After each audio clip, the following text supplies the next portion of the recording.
Começa agora o programa Germano Campos Entrevista, sonorização e edição de Alexandre Franco. O Teatro Independente de Oeiras apresenta Pernas para que te quero. Gosta das minhas pernas? Eu não estava a olhar para as suas pernas. Estava sim. Apetece tocar. Uma comédia burlesca e dramática. Mãos ao alto. Mas você está a querer provocar uma tragédia. Pode baixar as mãos. Não vale a pena estar nas vistas. Sente-se. O que é que você quer? Com texto e direção de Paulo Matos. E um elenco extraordinário. Não hesitem em abanar o chocalho. Quer dizer, diga, chocalhar o bandalho, abandalhar o chorrito. Olha, tocar o sino. Carlos de Almeida Ribeiro. Gonçalo Lima. Inês Gutierrez. Minha senhora, parte com isso. Vai-me encher o café de sangue. Um espetáculo inédito. O que tu querias ser eu? Era roubar-me o chicozinho, é? Eu amo-te, meu amor, eu amo-te. Como é que eu pude viver a minha vida toda sem ti? Com 3 finais à escolha do público. Queridos espectadores, que futuro escolher para estas personagens? Em cena às sextas e sábados, às 21h30. Não está nada mal, pois não? Pernas para que te quero. Bilhetes à venda nos locais habituais. Escrita e encenada por Paulo Matos, a peça Pernas para que te quero, em cena até 1 de março no Teatro Independente de Oeiras, é uma comédia romântica, mas algo diferente de muitas outras. É que o fim está em aberto, cabendo ao público escolher exatamente como termina esta história. E são 3 as hipóteses para que tudo se conclua. Não é assim, Paulo Matos? Muito bem-vindo ao Germano Campos Entrevista, é a estreia, e tenho muito prazer. Há muito tempo que andávamos à procura de um grande motivo e este é o melhor de todos. Muito obrigado pelo convite, obrigado, é um prazer estar aqui, é um prazer mesmo. Pronto, de facto é esse projeto que nasceu de um convite aqui do Carlos, não é? No Teatro Independente de Oeiras. É uma colaboração também que eu levo muito a peito, é uma coisa que me dá muita honra e muito prazer. E o texto que na primeira parte, não é? No primeiro ato, vamos dizer assim, já estava desenvolvido por mim há algum tempo, criou ali a certa altura um impasse nas nossas conversas, antes mesmo de começarmos a produção e os ensaios, que era que final daríamos àqueles pares românticos. Afinal, como é que iria acabar? Exatamente, afinal, como é que seria o final? E eu tive esta ideia, que aliás não é uma estreia desta ideia, porque eu há 17 ou 18 anos fiz uma coisa semelhante no Trindade, com uma outra temática, de uma outra forma, e que foi um grande sucesso. O Carlos Fargateiro, diretor do Trindade, sempre que me encontra, é o sucesso que ele mais leva a peito, para me lembrar. E que é exatamente o quê? Que é, em vez de haver um final, um desfecho, há 3 pequenas peças, pequenas de mais de meia hora, não é? Pequenas peças que desenvolvem futuros diferentes para as personagens que acabámos de ver na primeira parte. Ou seja, Paulo, as pessoas não propõem por sua livre e espontânea vontade, já são 3 finais pré-determinados. Ou estaria a ver mal? Não. Vamos lá ver. Nós fazemos a brincadeira de fingir que recebemos os guiões no intervalo e que vamos decorar o texto naqueles 10 minutos. Mentira, como é evidente. Mas vocês são muito bons, até também. Mas se isso acontecesse, não era nada do outro mundo, não é? Mas fazemos essa... Exceto o Carlos, não é? Mas isso é outra história. É outra conversa. Mas, de facto, nós tivemos... Vamos lá ver, trata-se do futuro. Qual é o futuro? Esta é a pergunta. Qual é o futuro, 10 anos depois, de 2 casais apaixonados, vamos dizer assim, muito diferentes entre si, e ainda do dono do café. E como nós dizemos nessa apresentação, o Carlos, o personagem Ezequiel, os futuros são infindáveis, não é? As variantes são infindáveis. Portanto, nós escolhemos 3 possibilidades surpreendentes, não é? Na evolução das personagens e daquelas relações, e apresentamos isso ao público com pequeninos resumos ligeiramente enigmáticos, não é? Com um título, e que são as nossas 3 possibilidades de futuro. É uma espécie de teaser. É um teaser que o público tenta decifrar e depois escolhe mesmo, literalmente votando. Então a minha pergunta é, desde a estreia até à altura em que estamos aqui a gravar, o final tem sido sempre o mesmo ou tem variado? Não, o final tem variado muito, muito. Logo nos 2 primeiros dias foi diferente, depois houve outras escolhas, e dos 3 finais eu estou a crer que até ao fim os 3 vão ser escolhidos. A escolha é sempre muito Aí há um repetida. que está a sobrar. Não, vamos lá ver.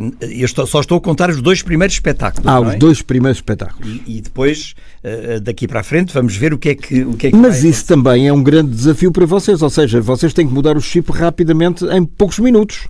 É verdade, mas é por isso que os atores são bons. São bons e muito competentes. E muito bem dirigidos. Agora, falaste bem 2 casais, mas atores são 3, não são 4. Pois, essa é outra surpresa muito engraçada, muito mesmo, e eu deixava aqui o Carlos. Carlos, avança aí nessa. Carlos, bem-vindo de novo. Coube-me a mim, porque o encenador gosta muito de mim e gosta de me poupar, e então poupou-me com 3 personagens para desempenhar neste espetáculo.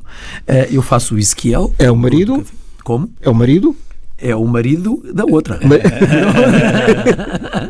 Portanto, Então, é uma coisa tua, não é? É o marido do meu marido. Exatamente. O marido vai à caça. Bom, que também já fiz, do Jorge Fedot. Então, coube-me a mim interpretar 3 papéis. O Ezequiel, que é o dono de café onde tudo se passa, e que representa, ao fim e ao cabo, um local onde todas as histórias podem ocorrer. E faço também de Chico e de Ritinha. E este Chico e esta Ritinha têm um caso. Tu tens um caso contigo próprio? É verdade.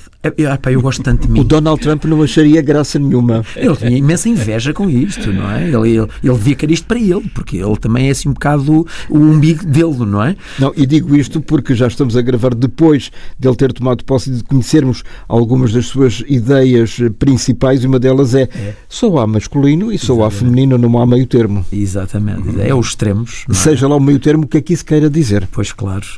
Bom, eu acho que, se me permites, Germano, tu é que conduzes a entrevista. À vontade. Muito bem, eu não, estamos aqui três amigos, estamos aqui na conversa. Eu tenho a certeza absoluta que tu também partilhas da mesma opinião, não perder tempo com essa espécie de ser humano. O que é que tu achas? Acho muito Já te bem. estou a entrevistar. Sim, acho muito bem. Mas é que não temos tempo. É só Exatamente. Não temos tempo para perder tempo. Claro. Para perder tempo. Olha, deixa-me dizer-te que o processo de escolha é muito engraçado. O Ezequiel, que é a personagem do dono de café, que depois nos outros finais toma também um rumo ali ligeiramente, continua a ser o dono de café, mas tem outras atividades. O processo é muito interessante e já percebemos que o público se vê envolvido num interesse genuíno em participar nesse processo. Como o Paulo estava a explicar, é dada uma bolinha a cada pessoa que entra e, no intervalo, os espectadores vão depositar a sua bolinha na urna que corresponde a cada final.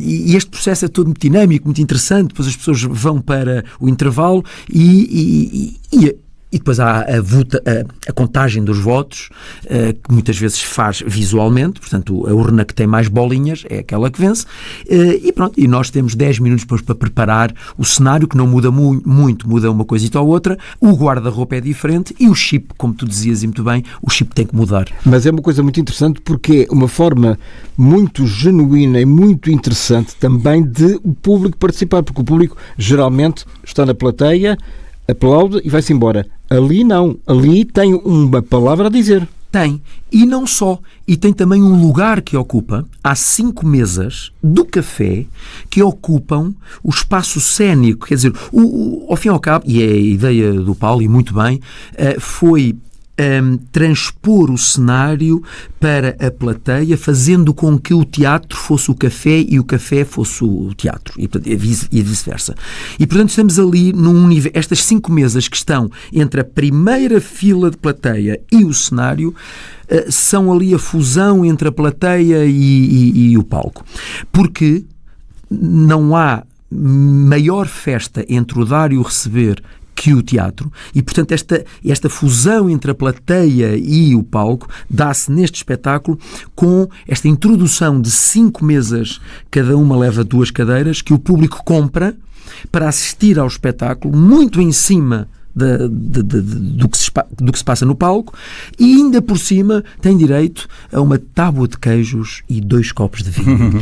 O português então pela-se por isso. Claro. O português, e isto é um hábito muito comum nos Estados Unidos para os musicais e em Londres, que os espectadores vão 1 hora antes e às vezes até mais para os bares do teatro beber o seu flute de champanhe, de vinho, de queijo, de uvas, etc, etc.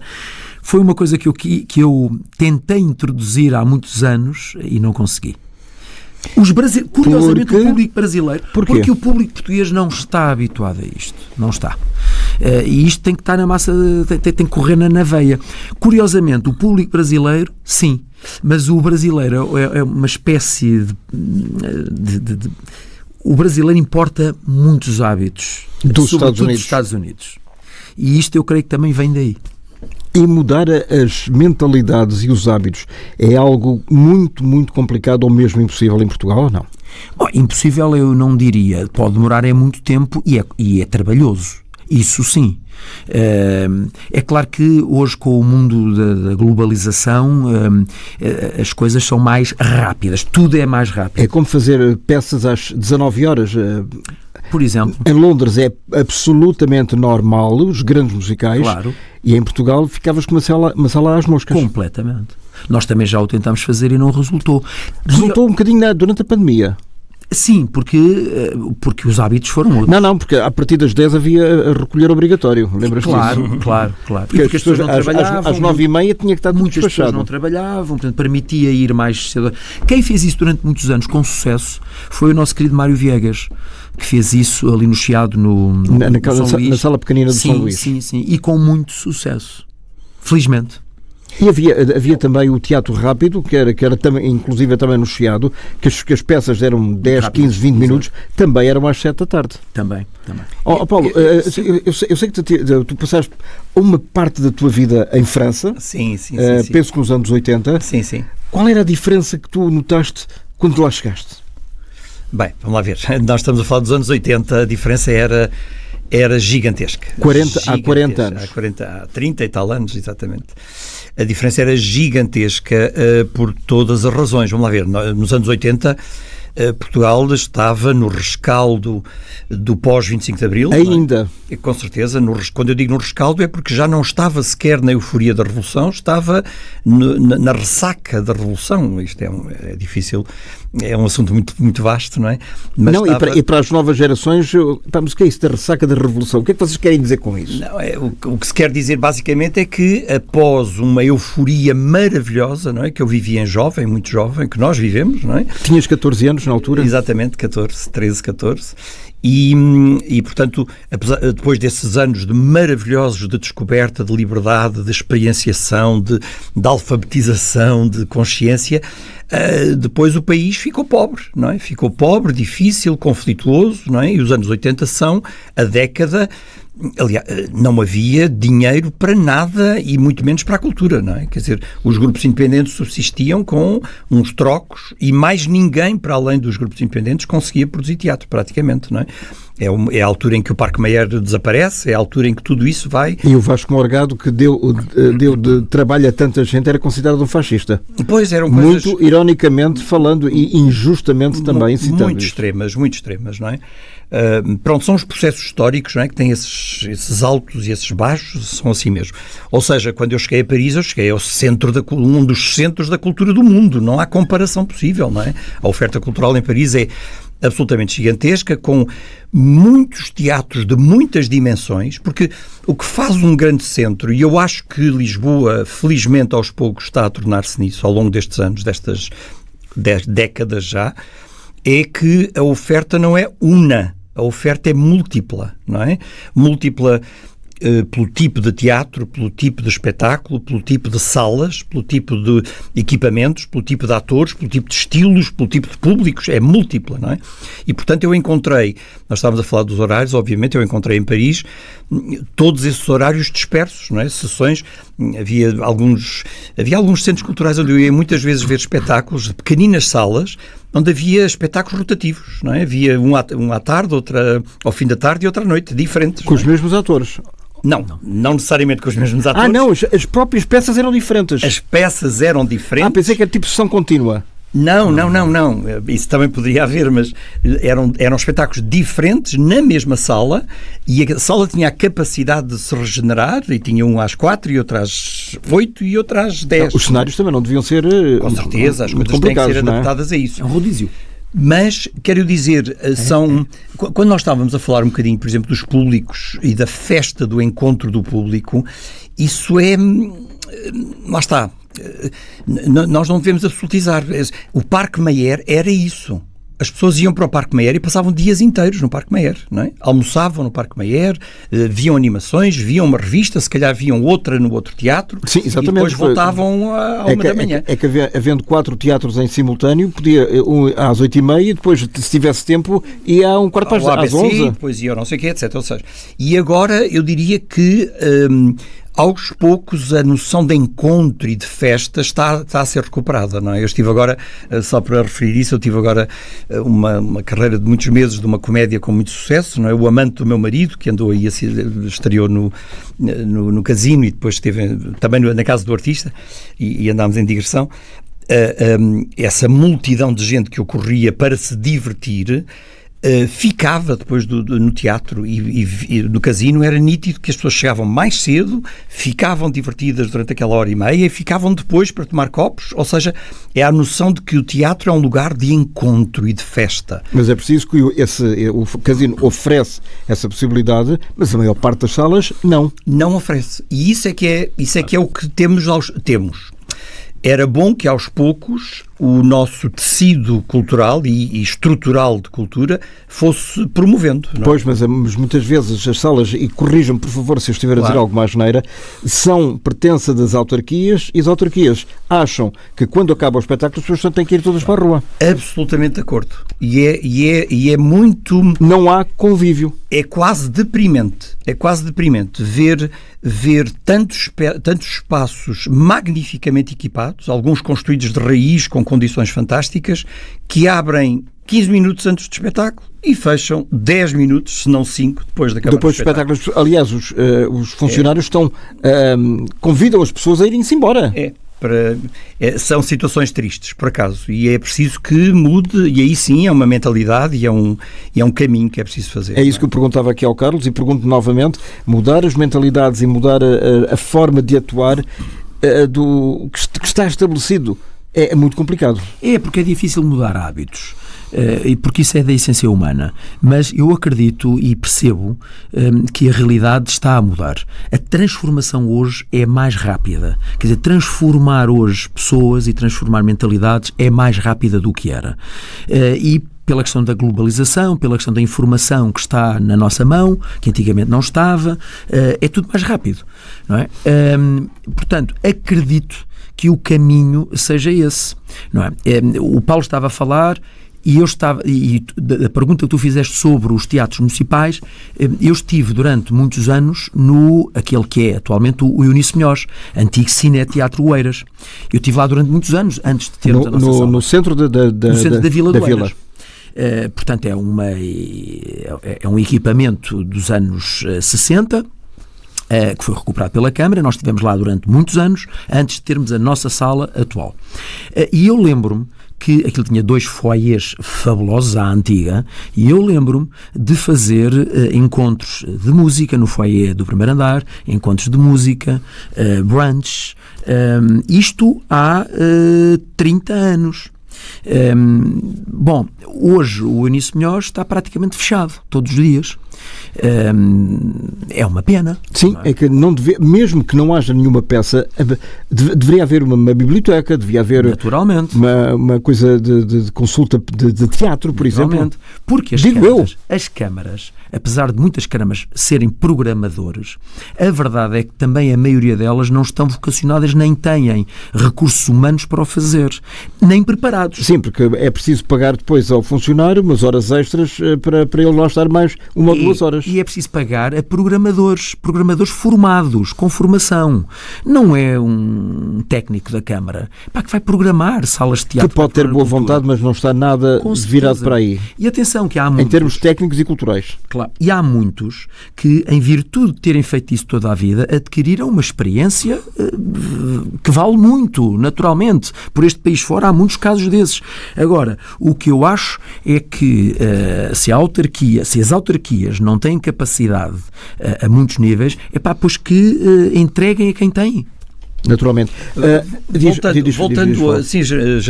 Voltando, aliás, ao nosso espetáculo, há bocadinho estávamos a falar do café. E fala-me também dos atores que, para além do Carlos. Sim, claro.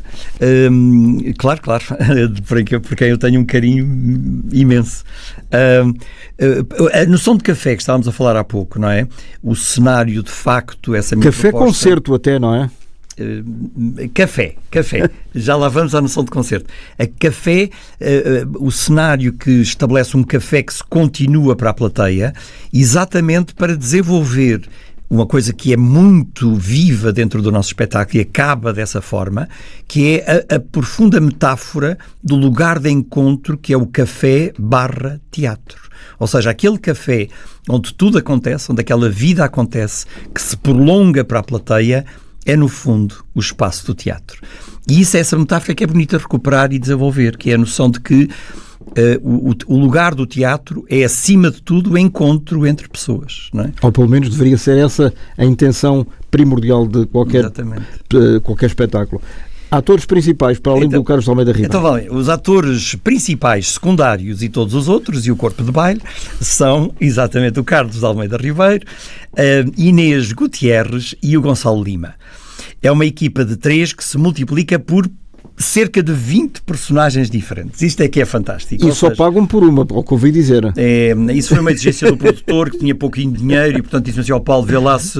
Bom, ou seja, o que acontece dentro do espetáculo é que há 2 personagens na primeira parte, que são o Tomás e a Bem-vinda, pronto, isso fica aqui já revelado, da Inês Gutierrez e do Gonçalo Lima, e depois há então 3 personagens, que é o dono do café, e mais um casal, como o Carlos disse, que ele desempenha. Ele desempenha esses 3 personagens.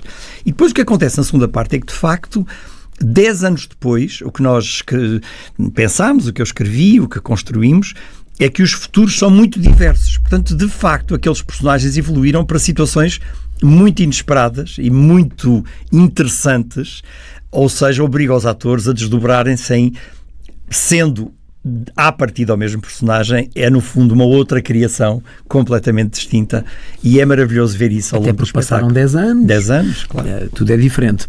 Já agora, só para aguçar, sem dizer a que final pertence, posso dizer, por exemplo, que o Ezequiel, o dono do café, num dos finais, para além de continuar a ser dono do café, monta um outro negócio, que é um tuk-tuk. Ele tem um tuk-tuk e, portanto, é guia turístico. No outro final, promove saraus de poesia erótica.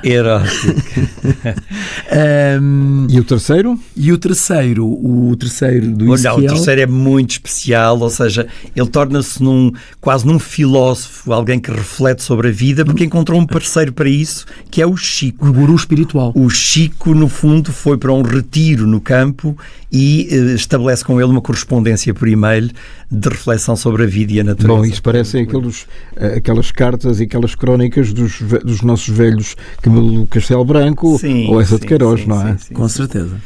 Portanto, a coisa está bem entregue.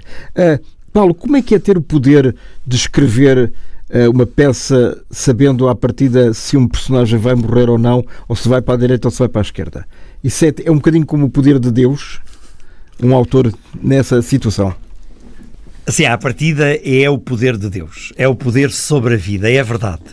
Ou seja, curiosamente, eu acho que é isso que se sente face à página em branco, não é? Quando nós tentamos escrever, e é essa angústia também, essa responsabilidade, esse abismo que se coloca, que é, perante o nada da página em branco, eu posso criar tudo. Perante o nada do universo, Deus pode criar tudo, não é? E, agora, ao mesmo tempo, há 2 coisas muito engraçadas que eu reflito sempre que escrevo, que é, uma delas é o ponto de partida, aquilo que eu já comecei a criar, obriga-me a sequências. Ou seja, é como se as personagens ganhassem vida por elas próprias. Mas é que é uma parte 2 no final da peça ou Isso às vezes uma alteração dentro da mesma história? Sim, isso às vezes manifesta-se dentro de uma cena, não é? Dentro de um capítulo, não é? Eu escrevo prosa também, dentro de um capítulo, ou seja, eu começo a desenvolver uma situação de um personagem e outro e etc, que vão e que vêm e que se encontram, e aquilo que comecei a escrever obriga-me interiormente a uma continuação. Eu já não sou Deus omnidecisor, já sou alguma coisa, um compromisso entre esse criador e aquilo que eu acabei de criar me obriga a continuar, não é? Isso é uma coisa muito interessante, não é? A outra coisa fascinante num tipo de trabalho como este é que eu estou a criar para 3 seres que conheço, ou seja, eu desenvolvi grande parte da escrita já depois de saber quem era o elenco. Em função dos atores. Em função dos atores, em função daquilo que lhes vou pedir. Mais do que isso, ou seja, como eu também sou o encenador do espetáculo, eu tenho o privilégio de, depois de ter escrito, corrigir em função da resposta que eles me dão. Isso é fascinante. Germano, eu até queria aqui refletir uma coisa que é uma coisa que para mim é muito tocante, que é, eu já estive, não sei quantos, mas vamos dizer, uma dúzia de projetos ao longo da minha vida com textos originais, não é? Todos nós, atores, quando temos já alguns anos de carreira, passámos por situações dessas. É raro nós termos o autor connosco. Ainda agora há pouco tempo, eu não vou dizer qual é, mas eu tive um texto original, tive como ator, não era um encenador sequer. Nós estávamos cheios, a equipa, não é? Encenador e ator, estávamos cheios de vontades de dialogar com o autor. E o autor já tinha morrido ou não? Não, vivíssimo. Por exemplo, se fosse o Pirandello ou coisa que eu valha... Não, estou a falar de textos acabados de escrever. De escrever mesmo. Nós tínhamos imensa vontade de dialogar com o autor, de fazer para ele... E era português ou estrangeiro? Português. Estou a falar de situações e então? que não sei. Então o que é que vos impediu? Ele não aparece. Ele, autor, não aparece. Não se interessa. Isto é um repto que eu lanço aqui. Ou seja, eu já estive em variedíssimas situações onde o autor lança o texto para a equipa de saltimbancos, vamos dizer assim, eles que se desunhem, eu lá apareço na estreia e não há a dialética da criação, não há o entusiasmo. Nem a mínima curiosidade para saber como é que aquilo está a evoluir a história e como é que a sua própria criação está a ser colocada no palco? Exatamente. Eu posso-te contar uma dezena de casos, eu não estou a exagerar, onde isso exatamente aconteceu. E por mais que eu, na equipa, como ator ou como encenador, tenha dito, mas que interessante que era vires assistir, vem lá, etc. Ele diz, não interessa, vejam lá isso que eu depois logo vejo na estreia. Como se os universos fossem... Não complementares. Estanques. Exatamente, como se fossem estanques, não é? Mas ao menos para a estreia eles estavam lá? Sim, na maior parte dos casos estavam na estreia. E ao menos gostaram daquilo que viram? Eu acho que gostaram, na maioria dos casos também, com certeza. Mas percebes, para mim, como autor encenador ou como ator, é impensável. Ou seja, percebe isto pelo processo, não é? Se alguém um dia for buscar um texto teu e for ensinar na sua própria companhia... Eu vou aparecer em metade dos ensaios, pelo menos. Completamente. Mas as pessoas não têm um bocadinho medo de... lá está este a querer influenciar a forma como eu estou a dirigir o espetáculo?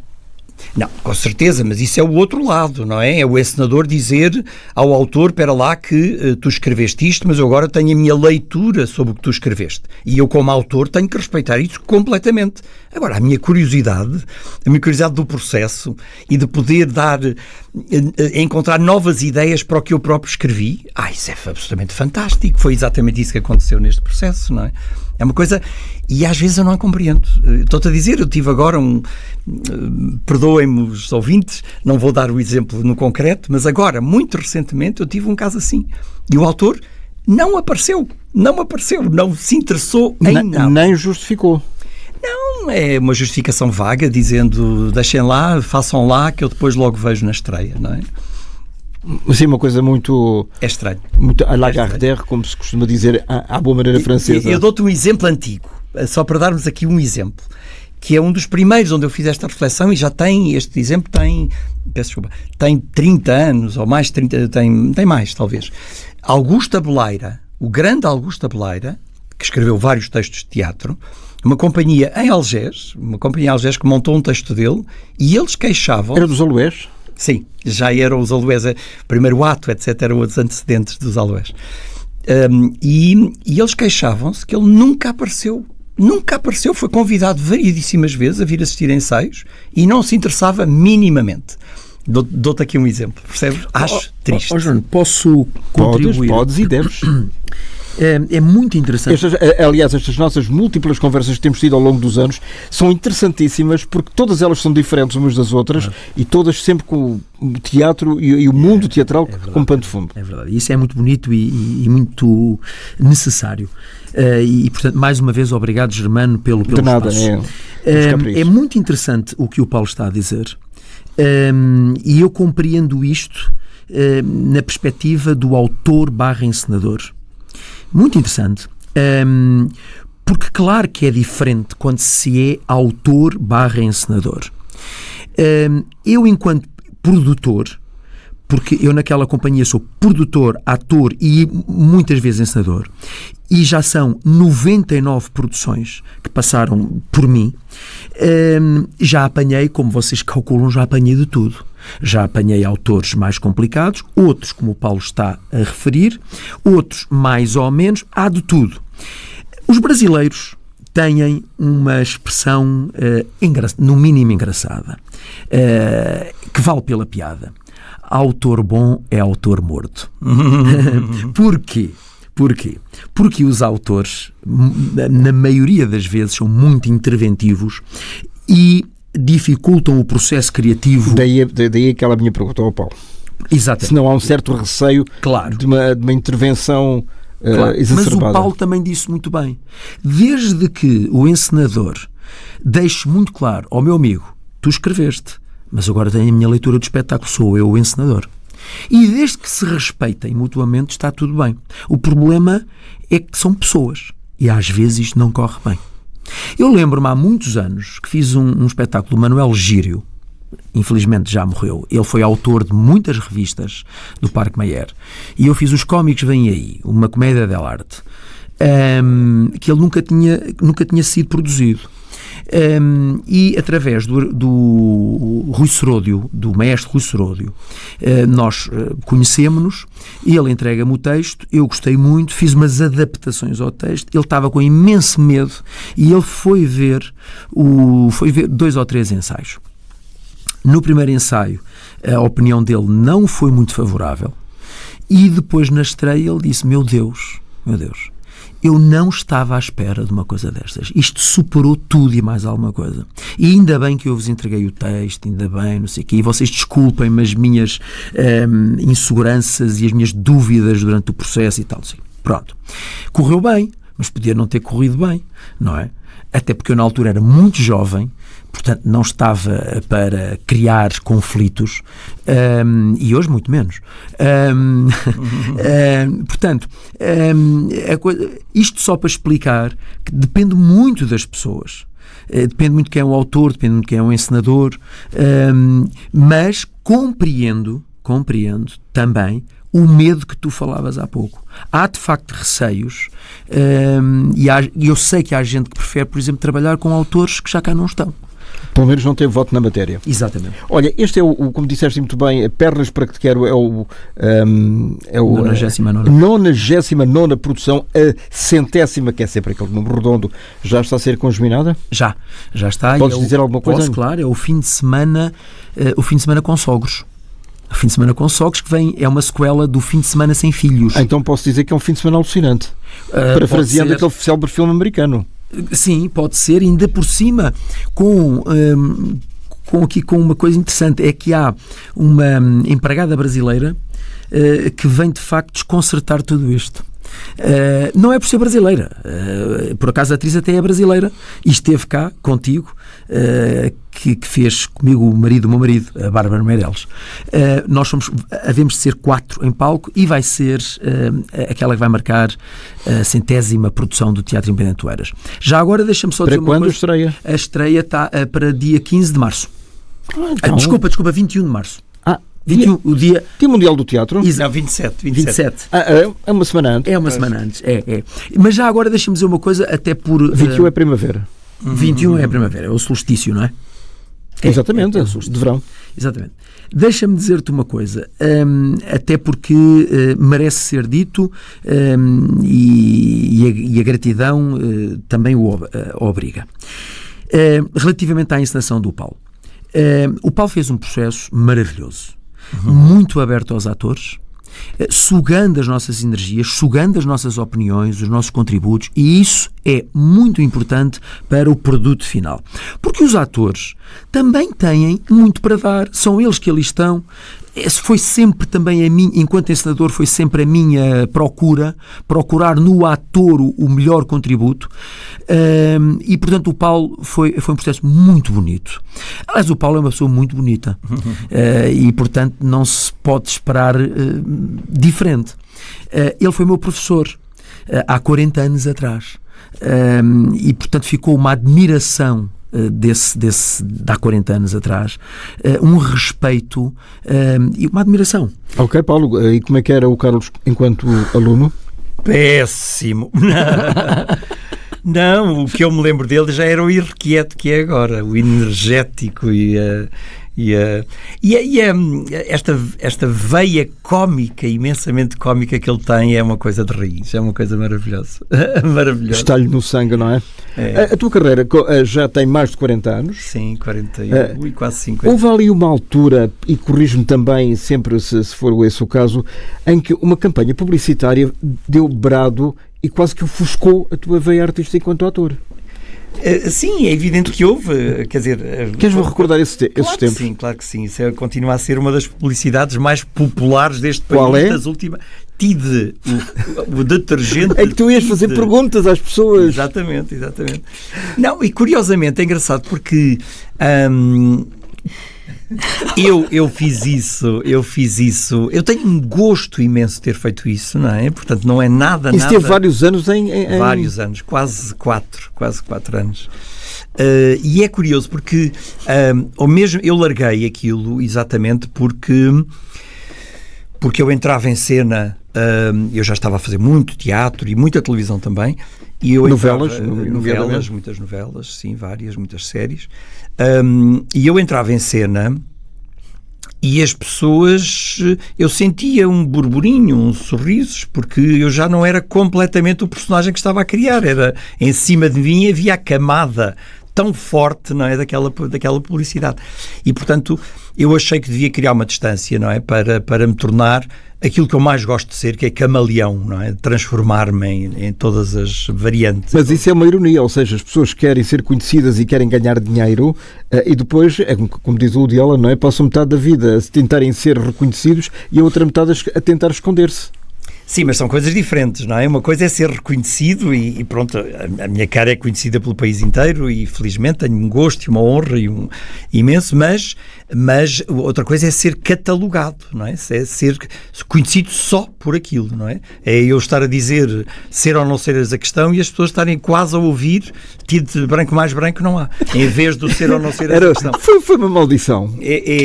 Não é uma maldição de todo, não sinto nada, mas isto para explicar que foi uma decisão, eu sair daquela campanha foi uma decisão. Mas fizeste outras ou não? Outras publicidades? Sim. Fiz variadíssimas, a carros, menos impactantes.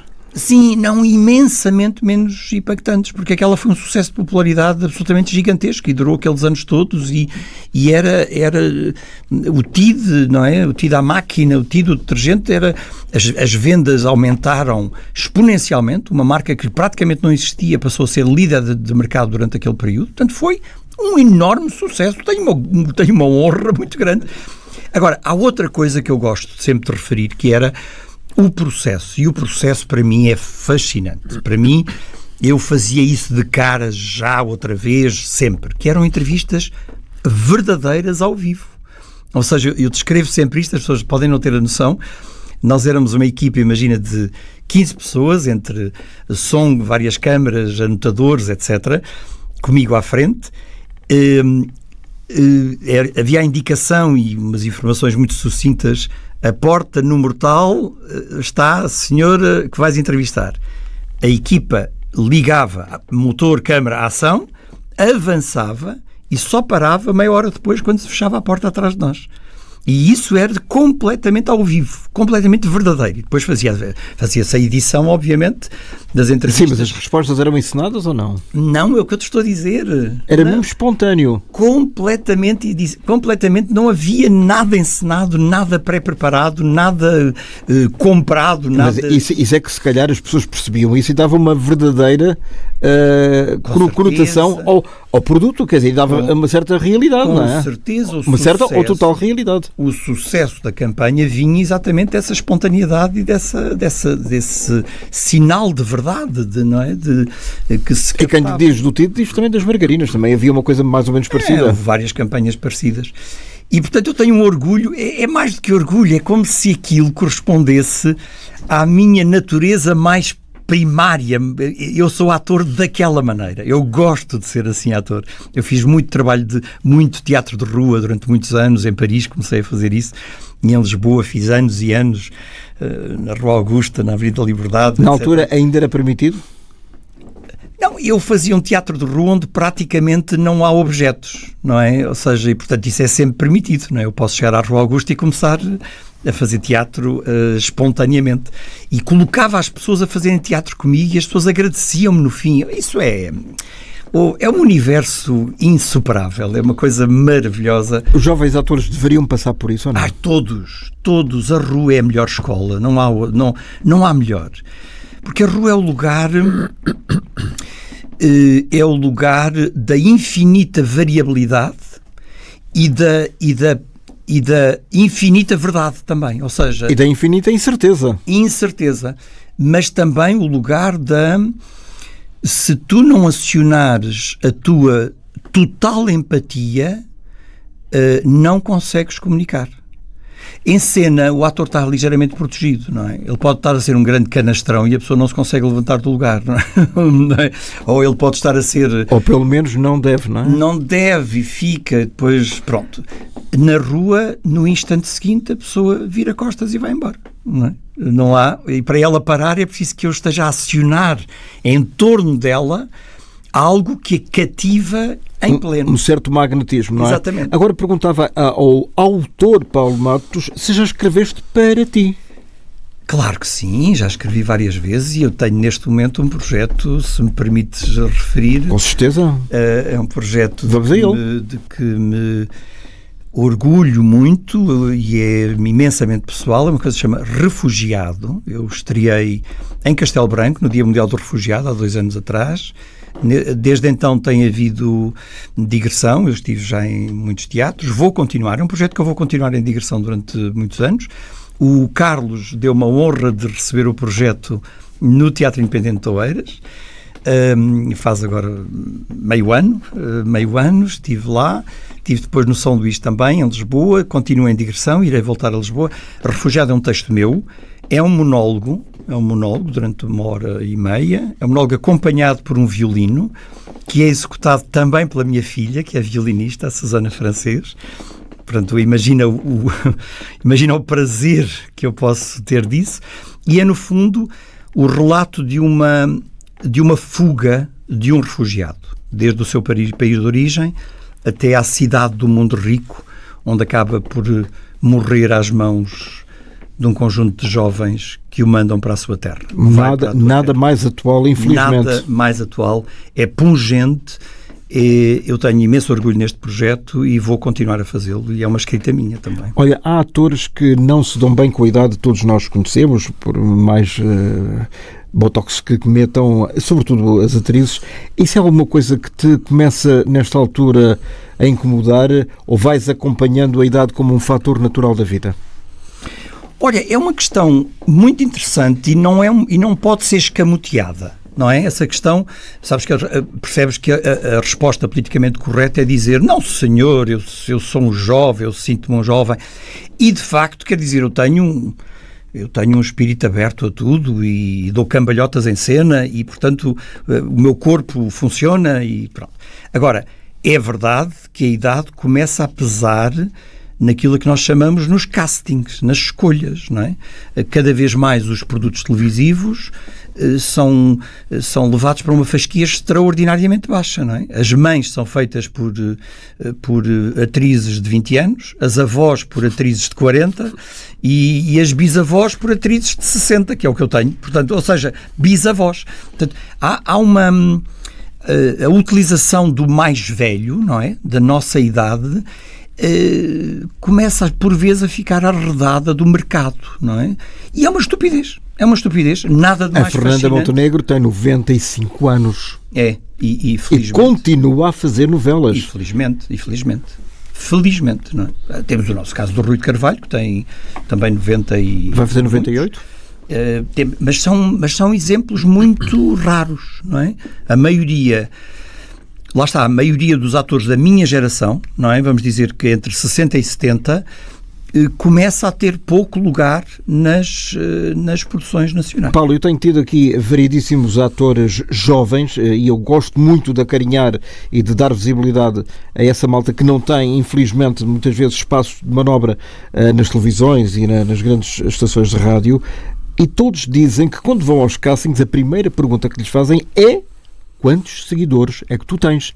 Não perguntam: foste formado aonde? No conservatório? No Teatro Experimental de Cascais? Já atuaste numa companhia? Mostra-me lá o teu currículo. É followers. Quantos tens? Só 500? Isso é pouco. Eu sei que felizmente não havia, para o bem e para o mal, nos anos 80 e 90 os Instagrams... Esse critério, não é? O que é que tu achas, vendo os teus da tua provecta idade que todos temos ou alcançaremos um dia, para aquilo que os produtores fazem, sobretudo os da televisão? Olha, eu diria duas coisas, rapidamente. A primeira é que é um critério que parece fantástico para um produtor, ou seja, é a dedução mais ou menos lógica de dizer assim: se eu escolho alguém que tem 10 mil seguidores, quer dizer que terei 10 mil pessoas no público a vê-lo, não é? E depois revela-se um critério falso, porque esses seguidores não são necessariamente público, em primeiro lugar, podem vagamente ser público de televisão, não é? Portanto, seguir a novela onde entra o ator, a atriz, mas não são público de teatro, de certeza, quase nunca. E depois porque isso não revela aquilo que é fundamental para a criação artística, que é a capacidade de criar um produto que se torne impactante, empático e de sucesso. Ou seja, percebes? E portanto, acho pena. Eu vou dar o exemplo outra vez da comédia que estivemos agora a fazer. Eu tenho nem sei quantos seguidores, mas quer dizer, não são milhares, são um número qualquer que espontaneamente me calhou, ou seja, não procuro isso. E, no entanto, à minha volta, a UAU dizia-me: Paulo, tu és a cabeça de cartaz da comédia que estás a fazer. Porque a minha presença no teatro produziu um público de teatro, não é? Um público que me quer ver também. E, portanto, essas realidades, os seguidores não... Eu percebo a lógica de um produtor, não é? Mas...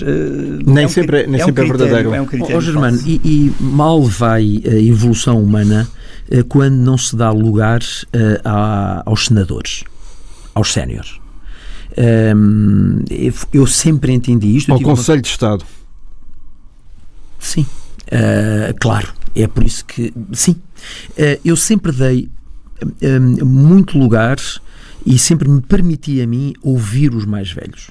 E sempre me rodeei de gente muito nova, mas também e simultaneamente de gente velha. Temos que aprender todos uns com os outros, estou farto de dizer isso. Naturalmente. Todos nós. Naturalmente. E o tecido dos decisores, eu percebo também, eu também sou decisor e tenho tido alguma, como se diz, alguma resistência a esta história das redes sociais, até porque sou anti-rede social completamente.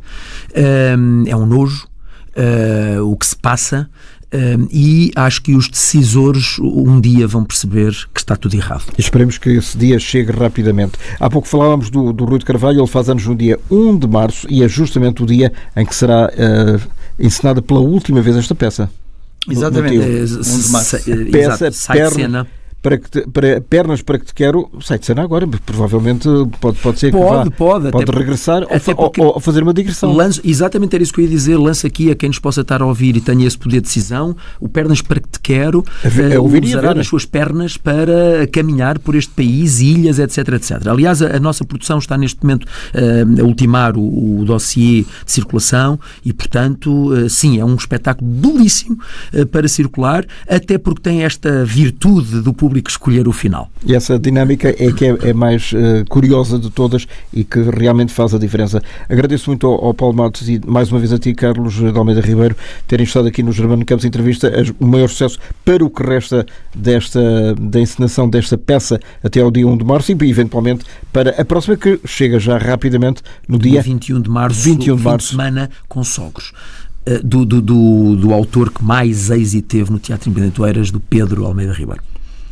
Que por acaso é teu irmão. Que por acaso é meu irmão. Pronto, mas isso provavelmente será outra... Como é que é? Contas de outro rosário. Exatamente. Muito obrigado e até à próxima. Obrigado, Germano. Muito obrigado. O Teatro Independente de Oeiras apresenta Pernas para que te quero. Gosta das minhas pernas? Eu não estava a olhar para as suas pernas. Estava sim. Apetece tocar. Uma comédia burlesca e dramática. Mãos ao alto. Mas você está a querer provocar uma tragédia. Pode baixar as mãos. Não vale a pena dar nas vistas. Sente-se. O que é que você quer? Com texto e direção do Paulo Matos e um elenco extraordinário. Não hesitem em abanar o chocalho, quer dizer, diga, chocalhar o bandalho, abandalhar o churrito, olha, tocar o sino. Carlos de Almeida Ribeiro, Gonçalo Lima, Inês Gutierrez. Minha senhora, parte com isso, vai-me encher o café de sangue. Um espetáculo inédito. Tu querias ser eu, era roubar-me o chicozinho, é? Eu amo-te, meu amor, eu amo-te. Como é que eu pude viver a minha vida toda sem ti? Com 3 finais à escolha do público. Queridos espectadores, que futuro escolher para estas personagens? Em cena às sextas e sábados, às 21h30. Não está nada mal, pois não? Pernas para que te quero. Bilhetes à venda nos locais habituais.